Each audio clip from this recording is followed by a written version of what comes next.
الحمد لله رب العالمين والعاقبة للمتقين والصلاة والسلام على خير خلقه محمد وآله وأصحابه أجمعين۔ انتہائی قابل احترام جناب اسپیکر صاحب، معزز اراکین اسمبلی، میں سب سے پہلے اپنی تمام پارلیمانی پارٹی کی طرف سے، اپنے معزز اراکین کی طرف سے اپوزیشن لیڈر کے اس انتخاب کے حوالے سے مجھ پہ اعتماد کرنے پہ میں اپنے قائد محترم نواز شریف، محترم شہباز شریف صاحب، وزیر اعظم اسلامی جمہوریہ پاکستان، اور خاص طور پر اپنے حلقے کے عوام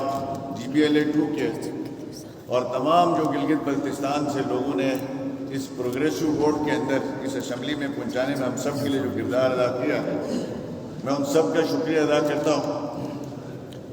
میں جناب امجد حسین ایڈوکیٹ صاحب کو گلگت بلتستان میں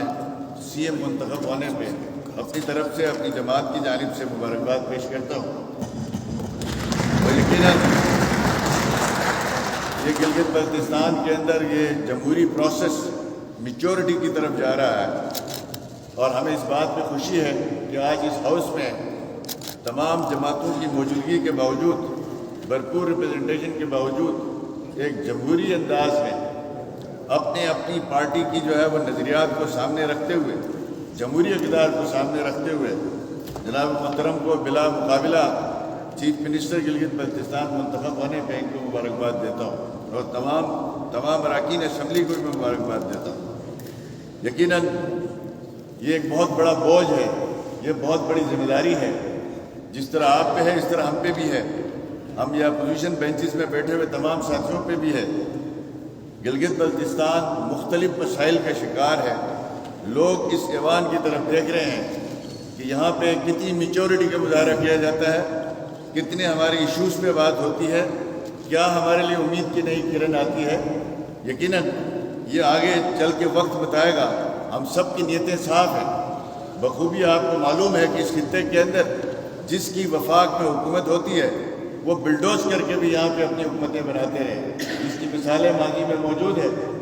جنرل پرویز مشرف صاحب کے زمانے میں یہاں پہ 4 سیٹوں پہ مشتمل ایک پارٹی تھی، اس کو جو ہے وہ 11 ارکان ملا کے یہاں پہ ان کی حکومت بنائی گئی۔ 2020 کے اندر جناب ہمارے تحریک انصاف کے جو ہے 8 ممبر آئے تھے یا 9، لیکن آزاد ارکان کو ملا کے انہوں نے اپنی حکومت قائم کی۔ ہماری بھی وفاق میں حکومت تھی، اگر ہم ان ترتیب پہ چلتے تو مشکل نہیں تھا، یہ ممکن تھا، لیکن ہم ان غیر جمہوری روایات کے کبھی قائل نہیں رہے۔ میں اپنے قائد محترم نواز شریف صاحب کا، وزیر اعظم اسلامی جمہوریہ پاکستان شہباز شریف صاحب کا اور اپنی پوری قیادت کا شکریہ ادا کرتا ہوں کہ انہوں نے پہلے دن جب پیپلز پارٹی کو سمپل میجورٹی ملی تو انہوں نے مبارکباد دی اور انہوں نے دعوت دی کہ آ کے اپنی حکومت بنائے۔ ہم نے GB میں لوٹا کریسی کو، خرید و فروخت کو اور ایک روا پروری کو سائٹ پہ رکھتے ہوئے جس طریقے سے گلگت بلتستان کے عوام نے اس دفعہ ہم سب کو مکس مینڈیٹ دیا ہے، تمام کمیونٹیز نے، تمام برادریوں نے، تمام قوموں نے مل کے ہم پہ اتفاق کیا ہے، تو لازمی تھا کہ ہم اس ہاؤس کے اندر بھی اپنا عمل سے ثابت کرتے۔ ہم نے الحمدللہ وہ تمام آفریں ہمارے پاس موجود تھی، ہم نے ان سب کے باوجود گلگت بلتستان میں پیپلز پارٹی کو لارجسٹ پارٹی ایکسیپٹ کیا، اور الحمدللہ آج ہم سب نے تائید و حمایت کی، جس کی وجہ سے الحمدللہ آج اس ہاؤس کا ماحول بڑا اچھا رہا۔ اور میں یقین سے کہہ سکتا ہوں کہ یہ ایک جمہوری روایت ہے۔ KPK کے اندر 2013 میں پرویز خٹک صاحب کو سنگل لارجسٹ پارٹی تھی، نواز شریف صاحب نے اس وقت ایک اعلیٰ جمہوری اصول کو سامنے رکھتے ہوئے ان کو حکومت بنانے کی دعوت دی، جبکہ ایسا پاکستان میں کبھی ہوتا نہیں۔ لیکن الحمدللہ ہمیں اس بات پہ فخر ہے کہ ہم ایک جمہوری اقتدار کو فالو کر رہے ہیں، ہم جس کو اکثریت ملی ہے اس کو ایکسیپٹ کر رہے ہیں، اور جس کو اپوزیشن ملی ہے اس بینچوں پہ ہم بیٹھنے کو خوشی محسوس کر رہے ہیں، اور GB کے لارجسٹ چیلنجز کو سامنے رکھتے ہوئے جناب آگے آنے والے وقت میں ہم کوشش کریں گے کہ ہماری جتنے بھی اپوزیشن کے ساتھی ہم سب مل کے، حکومت اور اپوزیشن جو بھی ہو، الٹیمیٹلی ہم ایک ہی گاڑی کے 2 پہیے ہیں۔ اگر ہمارا مقصد گلگت بلتستان کی تعمیر و ترقی ہے سسٹینیبل ڈیولپمنٹ ہے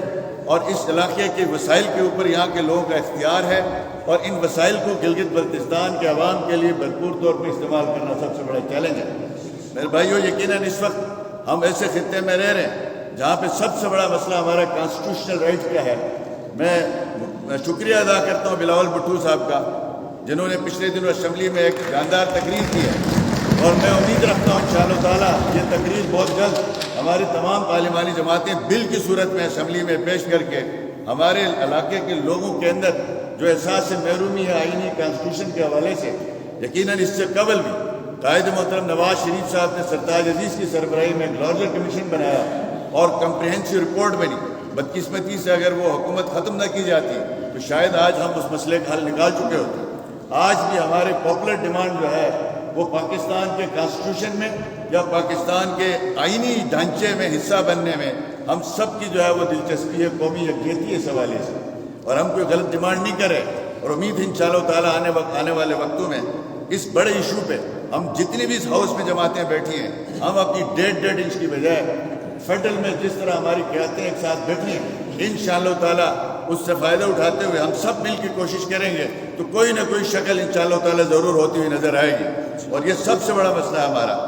میری دوسری اہم ترین جو ضرورت ہے، میں جناب چیف منسٹر کو اس طرف متوجہ کرواؤں گا۔ یقیناً گلگت بلتستان میں اس وقت ہمیں پولیٹیکل اٹانومی ملی ہے۔ آج چیف منسٹر ہے، ہماری اپنی اسمبلی ہے، اس اسمبلی کو پنجاب اسمبلی کے برابر لیجسلیشن کا اختیار حاصل ہے۔ آپ کی صوبائی کابینہ کو کسی بھی صوبائی کابینہ کے برابر پالیسی سازی کا اختیار موجود ہے۔ پرابلم ہمارا کیا ہے؟ ہمیں فائنینشیل اٹانومی نہیں ملی۔ آج بھی ہم فائنینشیل اٹانومی نہ ہونے کی وجہ سے ہم سسٹینیبل ڈیولپمنٹ کا ماڈل نہیں بنا پائے۔ لہٰذا ہم توقع رکھتے ہیں کہ جس طرح وفاق اور پنجاب نے گلگت بلتستان کے حوالے سے نیشنل فائنانس کمیشن سے ڈویزیبل پول سے ہمارے حصے کے پیسے دینے کی بات کی ہے، میں یقین رکھتا ہوں انشاءاللہ تعالیٰ آگے chief minister Sindh, chief minister Balochistan, chief minister کے بھی ہمیں اس سسٹینیبل ڈیولپمنٹ ماڈل میں لے جائے۔ ہم خیرات میں مزید نہیں پل سکتے ہیں۔ یہ جو کبھی ہمیں آج سے 2016 میں ہمارا ڈیولپمنٹ بجٹ 19 ارب تھا، آج جب آپ کا انفلیشن 400 گنا بڑھ چکی ہے اور آج آپ کا ڈیولپمنٹ بجٹ جو ہے وہ 16 ارب پہ آ گیا ہے، جبکہ آج ہمارا 32 سے 40 ارب روپے ڈیولپمنٹ بجٹ ہونا چاہیے۔ یہ وہ ایشوز ہیں جو نیشنل لیڈرشپ کو ہم گزارش کریں گے۔ ہم کوئی اضافی حصہ نہیں مانگتے، ہم وہی مانگتے ہیں کہ قومی دولت سے جس طرح پنجاب کو حصہ ملتا ہے، جس طرح سندھ کو حصہ ملتا ہے، جس طرح کے پی کو حصہ ملتا ہے، جس طرح بلوچستان کو ملتا ہے، اس قومی دولت میں اسی طرح میں ہمارا بھی حصہ مختص کیا جائے، تاکہ ہماری حکومت کسی کی بھی ہو گرانٹ پہ پلنے کے بجائے ہم سسٹینیبل ڈیولپمنٹ میں آگے بڑھ سکیں۔ دوسرا سب سے بڑا مسئلہ آپ کے اس خطے کے اندر، چونکہ ہر طرف آپ کے ہاں گزشتہ 5 سالوں میں بدقسمتی سے ایسے مسائل کا ہمیں سامنا کرنا پڑا۔ آپ کی سڑکیں اکھڑی ہوئی ہیں، بجلی 22 گھنٹے کی لوڈ شیڈنگ ہے، نوجوانوں میں ایک مایوسی ہے۔ اس مایوسی کے خاتمے کے لیے یقیناً ایک روڈ میپ کی ضرورت ہے، جس میں ہم آپ کے ساتھ بھرپور تعاون کرنے کے لیے انشاءاللہ تعالیٰ تیار ہیں۔ اور اس کے ساتھ ساتھ آپ کے جو غیر ترقیاتی اور ترقیاتی اخراجات میں ایک استحا کے طور پر بڑھا ہوا ہے۔ ہم نے اسی صوبے کو 47 ارب سے چلایا ہے، 37 ارب روپے آپ کا نان ڈیولپمنٹ بھی ہوا کرتا تھا، آج آپ کا 100 ارب روپیہ نان ڈیولپمنٹ ہو چکا ہے۔ ہمارے یہاں پہ گلگت بلتستان میں ٹوٹل آبادی کی پنجاب میں 4% سرکاری ملازم ہے، سندھ میں جو ہے وہ 4.5% ہے، بلوچستان میں جو ہے وہ 5% ہے، گلگت بلتستان کی ٹوٹل آبادی کا 17% سرکاری ملازم ہے۔ اب مجھے بتائیں، جب 1 ارب وفاق دے، اس میں سے ہم 80 ارب صرف تنخواہیں دے دیں، اور اس کے بعد بجلی بھی نہ ہو، پانی بھی نہ ہو، سڑک بھی ٹھیک نہ ہو، اور کوئی آپ کی گورننس بھی نہ ہو، تو پھر ہم سے سوال بنتا ہے کہ ہم نے اس کو کس طریقے سے ٹھیک کرنا ہے۔ پیسہ وفاق دیتی ہے عام آدمی کے لیے، یہاں پہ یہ پیسہ مختص ہو رہا ہے خواص کے لیے، ہم نے اس کو کس طرح یقینی بنانا ہے تاکہ عام آدمی تک وہ پیسہ پہنچ سکے۔ اسی طریقے سے ایک چھوٹی سی مثال دیتا ہوں، افسوس ہوتا ہے یونائٹڈ کنگڈم جس نے آدھی دنیا پہ حکومت کی ہے، اس کے پاس ٹوٹل 250 گاڑیاں ہیں۔ ہمارے اس چھوٹے سے صوبے میں جو گرانٹ پہ پلتا ہے، اس میں 10,000 گاڑیاں ہیں۔ مجھے بتائیں ہم کیسے آگے بڑھ سکتے ہیں؟ لہٰذا اس کی طرف توجہ دینے کی ضرورت ہے ہمیں، اور اس کے ساتھ ساتھ ہمیں جو غیر ترقیاتی بجٹ، ہمارا ترقیاتی بجٹ جو ہے اس وقت 160 سے 150 ارب کا تھرو فارورڈ بتایا جا رہا ہے ہمیں، جب 160 ارب کا تھرو فارورڈ ہے، اس میں ڈسٹرکٹ لیول کا منصوبہ نہیں ہے، اس میں ڈویژن لیول پہ منصوبہ نہیں ہے، اس میں صوبہ لیول کا کوئی منصوبہ نہیں ہے، تو 160 ارب کا تھرو فارورڈ کس بنیاد پہ ہوا ہے؟ لہٰذا اس کو بھی دیکھنے کی ضرورت ہے۔ اثر نو کہ فرمائشی اسکیمیں جو عوام کی مفاد کی نہیں ہیں، کسی خواص کے لیے ڈالی گئی ہیں، ایسی ساری اسکیموں کو بجٹ سے نکال کے خالص عوامی ضرورت کے مطابق اسکیمیں ترتیب دینے کی ضرورت ہے۔ اس کے ساتھ ساتھ میں سمجھتا ہوں کہ آپ کے جو غیر ترقیاتی اخراجات ہیں وہ اسلحہ کی طرف بڑھ رہے ہیں۔ ہم نے یہاں 4 انڈومنٹ فنڈ بنائے تھے، ان 4 انڈومنٹ فنڈ میں گزشتہ سالوں میں خاطر خواہ اضافہ نہیں ہوا، ہیلتھ میں، ایجوکیشن میں، اور آپ کے جو ہے وہ ڈیزاسٹر مینجمنٹ میں، سوشل ویلفیئر۔ لہٰذا بہت سے تفصیلی ایسے معاملات ہیں۔ ہم یقیناً اس بجلی کے مسئلے پہ، گندم کے مسئلے پہ، آپ کے ٹیکسز کے مسئلے پہ، جتنے بھی آپ کے یہاں زمین جو لینڈ ریفارم اس اسمبلی نے پاس کیا ہے، اس میں جو بھی بہتری لانی ہے، ہم انشاءاللہ تعالی ہم پوری اپوزیشن کے ساتھ ہی آپ کے ساتھ مشاورت کرتے ہوئے تمام سٹیک ہولڈرز کو اعتماد میں لیتے ہوئے آگے بڑھیں گے۔ یقیناً سب سے بڑا مسئلہ، دیکھیں آج محرم کا 7واں شروع ہونے والا ہے، محرم الحرام کا یہ مقدس ایام ہے۔ امن و امان ہماری پریورٹی نمبر 1 ہے، ہونی چاہیے، اور مجھے یقین ہے آپ کی بھی وہ نمبر 1 پریورٹی ہے۔ اس خطے کے اندر گزشتہ 5 سال میں 17 سے زیادہ دہشت گردی کے واقعات ہوئے ہیں، ابھی تک ان کے مجرموں کا پتہ نہیں ہے۔ ہمیں یہ یقینی بنانا ہے کہ جس طرح 15 سے 20 تک اس پورے خطے کے اندر ایک بھی دہشت گردی کا واقعہ نہیں ہوا، ایک بھی فرقہ وارانہ واقعہ نہیں ہوا، الحمدللہ وہ قومی سطح پہ محنت تھی، سب نے مل جل کے کوشش کی تھی، وہی محنت آپ کریں گے۔ ہم انشاءاللہ تعالیٰ آپ کے ساتھ دن دگنی رات کو دن کو جہاں ہماری ضرورت پڑے انشاءاللہ ہم آپ کے ساتھ کھڑے ہیں۔ ایک عام آدمی کی جان بچانی ہے، نفرت سے پاک ماحول رکھنا ہے۔ لوگوں نے ثابت کیا ہے کہ لوگ نفرت نہیں چاہتے، اس الیکشن کے مینڈیٹ سے واضح ہوتا ہے۔ لہذا اب ہماری پالیسیز سے پتہ چلے گا ہماری پالیسیز کتنی سنسیئر ہیں امن و امان کے حوالے سے۔ اس محرم میں میری استدعا ہوگی کہ گلگت بلتستان کے وہ تمام نوجوان جو سوشل میڈیا یوز کرتے ہیں، خدا کے لیے کسی کے مقدسات کی توہین نہ کریں، یہ آگ بھڑکانے والی چیز ہے، یہ نفرت پھیلانے والی چیزیں ہیں۔ محرم کے اندر سیکیورٹی ٹائٹ ہونی چاہیے، SOPs پہ 100% عمل ہونا چاہیے، روٹ پہ اچھی صفائی ہونی چاہیے، عزاداروں کے لیے بھرپور اقدامات ہونے چاہیے، اور اس کے ساتھ ساتھ ہمارے اوپر بھی سب پہ ذمہ داری ہوتی ہے اس محرم کو پیسفل بنائے، جس طریقے سے 365 دن ہم پیسفل بنائیں۔ مجھے یقین ہے انشاءاللہ تمام مکاتب فکر محرم کے حوالے سے اپنے اپنے عقائد رکھتے ہیں، کوئی کس طریقے سے غم حسین مناتا ہے، کوئی کس طریقے سے مناتا ہے، لیکن ہمیں ہر ایک کا طریقے کا احترام کرتے ہوئے اس خطے کے ملٹی ہمارے گلدستہ ہے، یہ جو ہمارے 4-5 فرقے ہیں مسلمانوں کے گلگت بلتستان کے اندر، یہ گلدستہ ہے۔ اگر آپ ایک گملے میں ایک پھول ہو، سارے ایک کلر کے ہوں وہ اچھے نہیں لگتے، جب مختلف کلر کے ہوں ہر ایک کی توجہ آ جاتی ہے۔ ہماری یہ ڈائیورسٹی گلدستہ ہے، اس ڈائیورسٹی کو اگر ہم گلدستہ بنانے میں کامیاب ہوئے، ہماری سب سے بڑی اسٹرینتھ ہے۔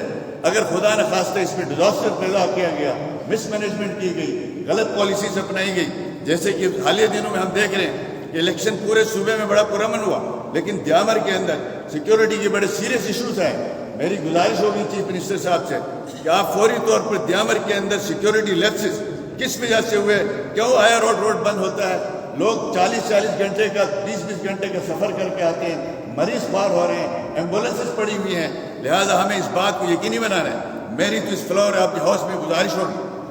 کہ گلگت بلتستان کی قومی شاہراہوں کو بلاک کرنے پہ دہشت گردی کا مقدمہ بننا چاہیے، کوئی بھی کسی صورت میں بھی قومی شاہراہ بند نہیں ہونی چاہیے۔ اس لیے کہ میں نے کل 3 مریضوں سے میری بات ہوئی ہے، ایک کی ڈیتھ ہو گئی ہے راستے میں ڈیتھ ہو گئی، ایک کو لایا جا رہا تھا، وہاں سے ڈاکٹر نے جواب دیا تھا ان کو گھر میں لے جاؤ، ان کا وہاں پہ جا کے جو ہے وہ فیملی سے ملاؤ، وہ وہاں پڑا اس کی ڈیتھ وہاں پہ ہو گئی۔ تو لہٰذا ہم سب سے یہ پوچھ ہوگی، لہٰذا یہ جو ہے احتجاج کے لیے جگہ مقرر ہونی چاہیے،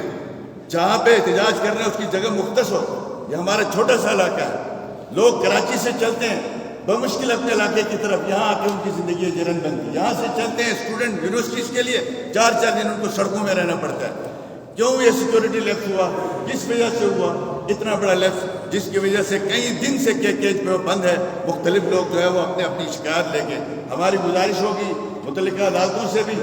اور معزز جو ہے وہ ٹریبونل سے بھی جلد از جلد ان حلقوں کے فیصلے جو ہے وہ قانون اور آئین کے مطابق سنا کے لوگوں کو جو ہے وہ اس عذاب سے، اس گرفت سے نکالیں، تاکہ ہم جمہوری پروسیس کو آگے بڑھا سکیں۔ اس کے ساتھ ساتھ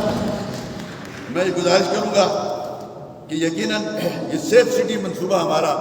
الحمدللہ اس نے شہر کو محفوظ کیا تھا. ہم آپ کے ساتھ تعاون کریں گے. پرائم منسٹر صاحب نے اناؤنس کیا ہے کہ سیف سٹی کو سمارٹ سٹی میں بدلنے کے لیے کام شروع ہو چکا ہے. آپ دن رات اس پہ کام کریں. ہم اور ہمارے ساتھی آپ کے ساتھ ہوں گے. کیونکہ بہت لمبی گفتگو کی جا سکتی ہے, اس سے زیادہ میں بات نہیں کروں.